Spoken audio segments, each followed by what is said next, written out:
Mic check 1, 2. So I go by the name of Keem, hailing from Manchester, Moss Side M16, born and raised. Yeah.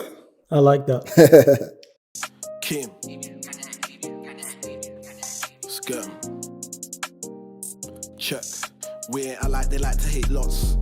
You can't run that round here. We don't condone that round here. That's not the standard here. And if I'm on Blaze, try know that we cannot fear. They make you really, really earn the right to live your passion. Definitely. Yeah. King in my element. That's me. Yeah. How's your day been, man? Not too bad, you know. Yeah, I've done quite a bit in the short amount of time I've had today. I say short, I'm more than halfway through my day. Been up since 2:30, like I said, working. Finished at 1:30, shower.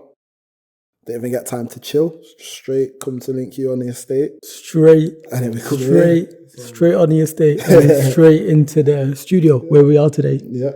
Well, it's a pleasure having you here, bro. Pleasure being here, bro. King in my element. Yeah. But I'm going to let him say more about that. Bro, when I first, I suppose the first time I saw you rapping, it might have just been on the playground. Yeah. That's where it all stemmed from. That's where it all starts, isn't it? Like the first time you kick a ball, you want to be a footballer. The first time you pick your profession, it's when you're young. So what was it about that? What was it about your surroundings at the time? Because there was a lot of rappers in our high school, actually. Plenty of rappers. Yeah. There's plenty around our area as well, which is probably where I first took an interest. But it wasn't until being in school and being around it day in, day out at a like close proximity, which made me think like, I want to be doing this or I can do this. But yeah. Your random question, do you remember your first bars? I do, you know. You do? I actually do. Go on. MC shots on the mic, I'm hype. Bars come tight, I'm cold like ice. You don't really want it with the bars that I write because I'm lyrically better than all of you guys. Guys, yeah, I'm better than them. Don't compete because we're lyrically battering, shattering guys and on my physically damaging guys. These guys don't really want to war with I. Yeah, that's why. It's because I roll with the heaviest guys. I got man like Rush on my side, so come against me and you better think twice. Think twice or I'll take your left. Give you the left hook, head right. Already said that it shots on the mic and it's you that I'm so wave bye. It's my first ever 16. Wow, I did not expect that. Yeah. That was brilliant. Appreciate it, man. How old was I then? I'd say I was maybe 12. Yeah, 12. Yeah, 12, year 8. Year 8, it was the Christmas talent show. And I just wanted to have bars for that. So Rush was in my English class, and so he gave me a bit of help and a bit of pointers. We had a supply teacher that lesson, and it was near Christmas anyway, so nothing was getting done anyway. Used to chill. So yeah, wrote my first 16 then, practiced it, and then I remember the talent show. I kind of froze in it. Like I didn't freeze, but I missed the drop. But then when I caught it, it was fine in it. But, you know, back then, missing the drop was a kind of a big thing. Or like, And then, because I'm new as well, I didn't really have the fillers. Like, whereas now, if I miss the drop, I might start talking or I might repeat the bar a few times and then get into it. Yeah. But, yeah, I just froze. It's just seeing everyone. But then when I started, it was fine, innit? So, yeah. Turned out to be a success. But you crushed that fear from an early age, because if the first time you're rapping is when you're 12, then at this age, it's second nature to you. Yeah, definitely. Don't get me wrong. I still sometimes have nerves, you know. It's not more so, I don't really think it's performing, because once I start performing, I'm fine. I don't know. Maybe it's talking to the crowd a bit. I can do it, but sometimes it can seem daunting until you start doing it. You know what I'm saying? It's like that with everything. But yo, I got a more important question, right? Check this. You rapped for the first time at 12. But really, when did you feel like a rapper? That's a good question, you know. Years later, I'd say maybe around the time when I thought I could make something from music would have been 2017, 2018, I want to say. What is that, like 5 years later? No, so was it 5 years later? Because rappers have an aura about them. It's one thing to rap. It's one thing to walk like a rapper and talk like a rapper and be a rapper. You know what I'm saying? So I'm like, because me and Shax, we grew up on the same street. We live one door between. We're basically neighbors on the same on the same block, you know? So growing up with him, I know there was a change from the kid who just wanted to rap to the rapper. Yeah, definitely. That's what I'm trying to get into. Definitely. Is that 5 years in? Right, Was it like the end of high school, early college? What was it? Nah, so I'd say about, just after college, just after leaving college, I'd say about 18, 19, because this is when I'm making, like, in my belief, some of the best music I've ever made, like, to date, which was, like, 2018, 2017, around then, because I'm getting more shows and stuff and more in, like, better venues, and I'm starting to get paid and whatever. You get me? So, and then it was Part Life.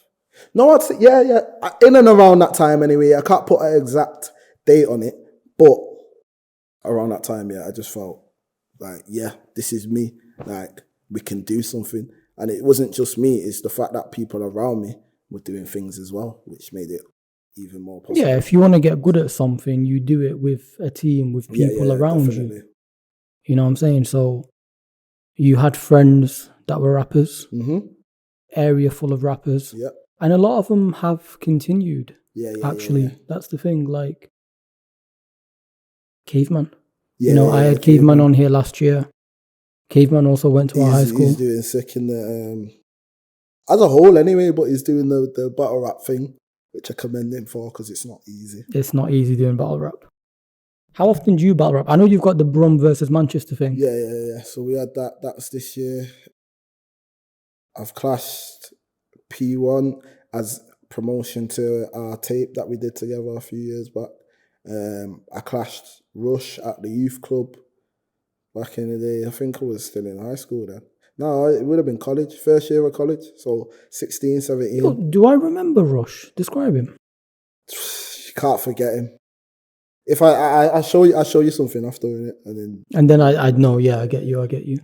But yeah, big up Rush. He's one of the reasons why I started. One of the people that helped me in the first stage as well. If it weren't for him, there would be no Keem, or maybe I'd just be somebody totally different. That's the thing, right? You never realize how much you've inspired the other people around you. Yeah, 100%. That's a very that's why you should always kind of feel empowered within yourself as a person because. You don't know how your words and actions could lead to somebody else. And it's a very common story. Whenever you're sat with a creative, they'll be like, random story. I saw this person doing that, this person doing this. And then this person isn't someone famous. It's just a friend sometimes. Yeah. So it's good, man. Yo, big up Rush. I don't remember who he is, bro, but shout out to Rush. Because it's a big flip in school, and me and you technically were in a different year group. Yeah, you're a year above. I'm a year above, yeah. So that's probably why I remember Caveman a bit more. And it's interesting though, because you and Caveman have a different style, right? You're way more grime at the moment. Yeah. And he's much more lo-fi, hip-hop, very chilled. I actually think that could be a really nice collaboration. Yeah, it would. It would, to be fair, and it would be like the flows would change in the song. Yeah, definitely. I think we'd probably do it on a rap thing though, because I have a lot more to say on rap. Not that I can't say it on Grime, but Grime is just a different entity. Grime. So the way I've understood Grime is way more competitive. Grime is way more appropriate for clashes. Yeah. If Shax wanted to sit there and express himself and talk about his life, Grime beats might be too heavy for that. Yeah. You know what I'm saying? They don't really make. To be fair, there's a few that you could probably lay your life out on, but not enough because of what Grime is. Grime is not pour your heart out. Grime is heavy hitting lyrics. You get me? Flows. You get me? It's mad. Yeah. The number one question I have for a music artist whenever I meet one is, for the life of me, I can't understand why music is oftentimes so generic. And I know that the best artists are themselves. Yeah. So why are so many rappers and grime artists so generic? Why do they sound the same, bro? Number one, it's influencing it. So like people that maybe view a certain artist as their favorite, and that's all they listen to. The influence of that, you're gonna want to try and be like them in a way. You get me, without being them entirely. But obviously, some people just get lost in it. Like, right, he's doing it sick. I'm just gonna do that because it's working for him. So maybe it should work for me. That's what I think. When we spoke on the phone, you called it microwave music. Yeah. So for the listeners out there, I don't understand what that is. You tell them, bro. Music that's here today, gone tomorrow. You get me? Microwaves, they tend to heat up very quick. And that's what happens when you copy someone. You might heat up very quick, but then eventually you're gonna burn out, innit? Is it like, in a way, it resembles society? Because wherever you look in society, there's a quick fix. Yeah, 100%. You know, like... Especially nowadays. Yeah, there's a million people online who are selling you get rich quick schemes. You know what I'm saying? Yeah. And, you know, it makes you think like... It makes you think like, why... Don't worry, I do that too. No, I'm not, like... I haven't froze. I'm talking. I'm very confused. So a lot of people are online paying some guy X amount of money every month to teach them how to be rich. And the other guy is rich. You know why he's rich? Because he's got like 1,000 people signed up. Yeah. Not because his method is going to make you all rich. And it becomes like this pyramid scheme.